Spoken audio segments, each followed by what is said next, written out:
எல்லாரும் சொன்னாங்க, ஆயர்விலுக்கோட முன்னாள் சட்டமன்ற உறுப்பினர், தேர்தல் அரசியலில் வந்து பதவிகள் வரும், பதவிகள் போகும்.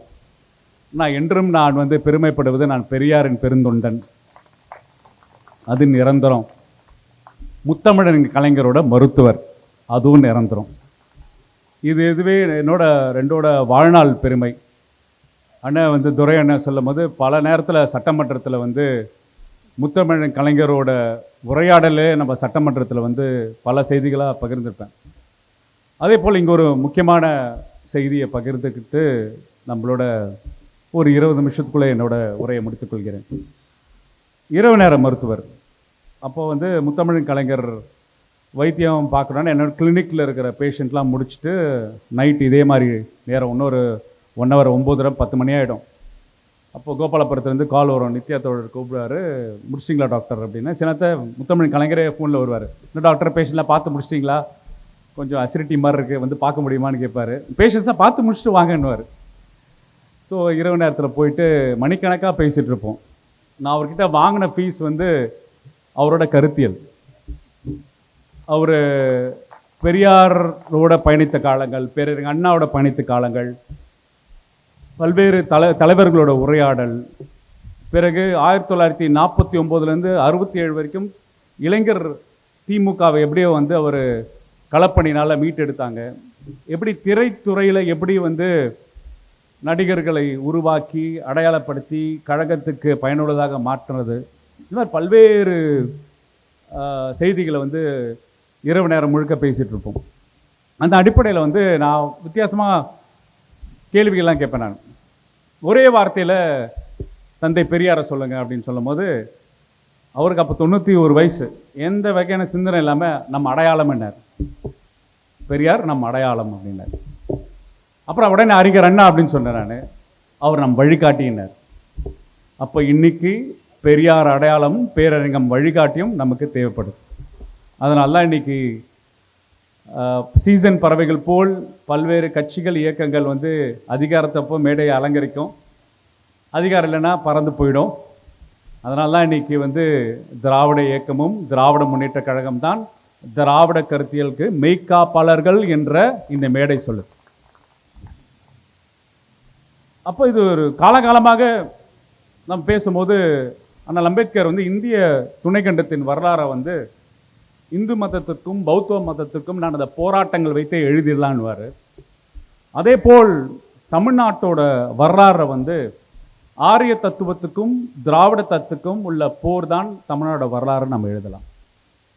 அப்போ 2026 திராவிட தத்துவத்தை ஆரிய தத்துவம் தற்காலிகமாக வீழ்த்தி இருக்கிறது. அப்போ திராவிட தத்துவம் வீழ்த்தினதை நான் சொல்லாமல் வந்து பக்கத்து மாநிலத்துக்காரங்களாம் என்னென்ன சொன்னாங்க அப்படின்னு பார்ப்போம். மீதெல்லாம் வந்து நம்ம தமிழ்நாட்டு முதல்வராக திமுக தலைவர் இருக்கும்போது நம்ம பெருமையாக தலை நிமிர்ந்து நடப்போம். ஏன்னா பிற மாநிலத்தில் உள்ள மருத்துவர்கள்லாம் உரையாடும் போது, உங்களுக்கு என்னப்பா, நீங்கள் தான் சமூக நீதிபன், ஆங்கிலத்தில் சொல்லுவாங்க, நீங்கள் தான் பயனியர்ஸ் ஆஃப் சோஷியல் ஜஸ்டிஸ் அப்படின்னு சொல்லுவாங்க. அப்போ பெருமையாக இருக்கும். இன்னொரு நண்பர் வங்காளத்துலேருந்து ஒரு மருத்துவ நண்பர் சொல்லுவார், உங்களுப்பா ஃபெடரலிசம்க்கு நீங்கள் தானேப்பா டெம்ப்ளேட்டு, கூட்டாட்சி தத்துவத்துக்கு நீங்கள் தான் டிக்ஷனரியே, கூட்டாட்சி தத்துவத்துக்கு நீங்கள் தான் அடிப்படையே அப்படின்னு இன்னொருத்தர் சொல்வார். ரைட்டு. அப்புறம் திரும்பி பார்க்கும்போது இன்னொரு நண்பர், மராத்திய நண்பர் சொல்லுவார், அண்ணல் அம்பேத்கர் மூமெண்ட்டில் ட்ராவல் பண்ண மருத்துவர் சொல்லுவார்ப்பா, செக்குலரிசம்னா உங்கள் ஊர் தான்ப்பா, மத சார்பின்மை கொள்கையை தங்கள் வாழ்வியலாக நீங்கள் வாழ்ந்துட்டுருக்கீங்க அப்படின்னு சொல்லுவார். உங்கள் சிஎம் முத்துவேல் கருணாநிதி ஸ்டாலின், உங்களோட தமிழ்நாட்டு முதல்வர் ஸ்டாலின் வந்து எங்கள் ஊர்லாம் பயங்கர ஃபேமஸ்ப்பா, எங்களுக்கு பிற்படுத்தப்பட்ட ஒரு இடஒதுக்கீடை வாங்கி கொடுத்தாரு அவரு தான்ப்பா. இப்போ கேட்குறேண்ணே, ரொம்ப கஷ்டமாக இருக்குது. இப்போ என்ன தெரியுமா சொல்கிறாங்க, என்ன சொல்கிறாங்க, என்னப்பா இப்படி தோக்கடிச்சிட்டிங்களா உங்கள் ஆளை, தமிழ்நாட்டு மக்கள் அவ்வளோ பிற்போக்கானவர்களா, தமிழ்நாட்டு மக்கள் சிந்திக்க தவறிவிட்டார்களா, அப்போ அந்த முற்போக்கு என்ன அப்படின்னு கேட்கும்போது பவன் கல்யாண் சொன்னது ஞாபகம் இருக்கு. பவன் கல்யாண் முழுக்க முழுக்க ஒரு ஆர்எஸ்எஸ் சங்கியாக மாறிய காலத்திலேருந்து தொடர்ச்சியாக நம்மளை வந்து விமர்சனம் படுத்திட்டு இருக்கார். நம்ம இளைஞரணி செயலாளருக்கு இந்தியா முழுக்க பேர் வாங்கி கொடுத்தார் அவர் தான். ஏன்னா அவர் இளைஞரணி செயலாளர் இந்தியா முழுக்க இந்த மனு தர்ம எதிர்ப்புக்கு நான் தான் அடையாளம் என்று உலகத்துக்கு ஃபுல்லாக சொன்னவர் பவன் கல்யாண், அவருக்கு நன்றி தெரிவிச்சுக்கிறேன். அவர் சொல்கிறாரு, நான் இங்கே 19 வருஷமாக அரசியல் பண்ணிருக்கேன், பேனரை வச்சே ஒரு ஆட்சி பிடிச்சிட்டாங்கப்பான்னு பவன் கல்யாண் சொன்னார், நான் சொல்லலை. இந்த பக்கம் பார்த்தா புதுசாக முதல்வராக இருக்கிற சிவகுமார் சொல்கிறாரு, மேகதாது அணையை நான் கட்டிடுவோம், ஏன்னா திமுக தலைவர் ஸ்ட்ராங் சிஎம்மாக இருந்த வரைக்கும் எனக்கு பிரச்சனை. அவர் சொன்னதுங்க. இப்போ இருக்கிற சிஎம்மா அவர் வீக்லிங்க, ஈஸியாக நாங்கள் கட்டிடுவோம் என்று திமிர்த்தனமாக அண்டை மாநிலத்தில் இருக்க கர்நாடகத்தில் இருக்க முதல்வர் சொல்கிறார், நான் சொல்லல. நீதி ஆயோக் மீட்டிங்க்கு நம்ம தலைவர் போகும்போது மறைமுக உறவா கள்ள உறவான்னு சொன்ன அதே வாய் அங்கே போயிட்டு தமிழ்நாடு பின்னாடி இருக்குன்னு சொல்லிட்டு தமிழ்நாடு பொருளாதாரத்தில் 2வது இடம். இங்கே நீதி ஆயோக்கில் இப்போதைய முதல்வர் சொல்லார் 2வது இடம். 42 விழுக்காடு பெண்கள் தொழிற்சாலையில் தொழிற்பேட்டைகளில் வேலை செய்வது தமிழ்நாடு தான் அப்படின்னு சொல்கிறாரு. அமைதி பூங்காவை இருக்குதுன்னு சொல்கிறாரு. பொருளாதாரம் ஈட்டுவது சுயசார்பற்ற பொருளாதாரம் நோக்கி போகிறோன்ற சொல்கிற அளவுக்கு பெருமை பேசிட்டு வந்திருக்காருன்னா, திராவிட மாடல் ஆட்சி 2021 2026 சாதனைகளை தனது சாதனைகளாக ஸ்டிக்கர் ஒட்டு மேலையில் ஈடுபட்டு இருக்க ஒரு பிம்பத்தை உருவாக்கி வச்சிருக்கமே, அந்த உருவாக்குறதுக்கான காரணம் என்ன அப்படின்னு நம்ம யோசிக்கணும். அப்போ இவ்வளோ நாள் நான் பேசின முற்போக்கு கருத்துக்கள் எங்கேருந்து வந்தது அதை பற்றி யோசிக்கணும். எங்கேருந்து வேர் தொடக்கம் வந்தது அப்படி யோசிக்கணும். அப்போ இந்த நிகழ்வுக்கு வரும்போது என்ன பண்ணேன்னா,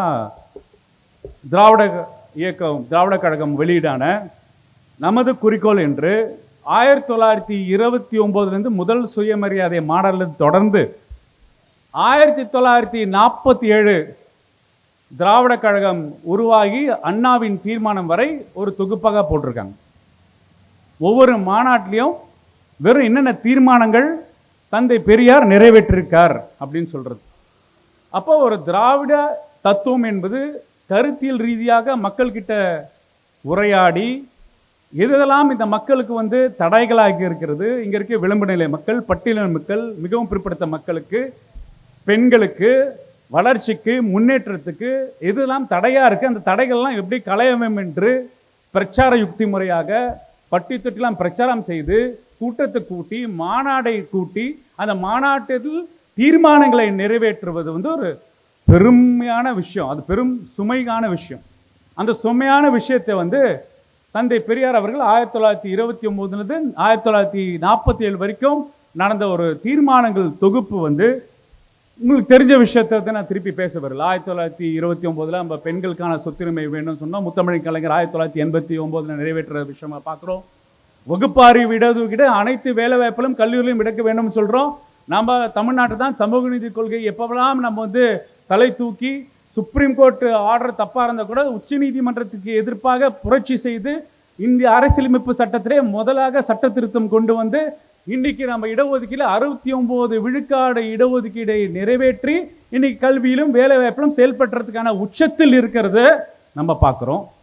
அதே மாதிரி இடஒதுக்கீடு கொள்கையில் பார்த்தீங்கன்னா உள்ளொதுக்கீடுகளுக்கான அடிப்படை அது மிகவும் பிற்படுத்தப்பட்டவர் என்ற உள்ளொதுக்கீடு உருவாக்குவதும், பிறகு பட்டியலின மக்கள் இடஒதுக்கீட்டில் உள்ளொதுக்கீடை உருவாக்குவதும், பிறகு இந்தியா முழுக்க பட்டியலின மக்கள் இடஒதுக்கீடு 15 இருந்தால் தமிழ்நாட்டில் 18 உருவாக்குவதும், பிறகு ஜனத்தொகை ஏற்ப கமிஷன்களை அமைத்து அந்த கமிஷனின் அடிப்படை கொள்கையின் பால் இடஒதுக்கீடை உருவாக்கி அரசாணையை உருவாக்கி அதை நடைமுறைப்படுத்தி சமூக பொருளாதாரத்தில் இருக்கிற 3-4 கோடி மக்களை உயர்த்திய திராவிட முன்னேற்ற கழகம்.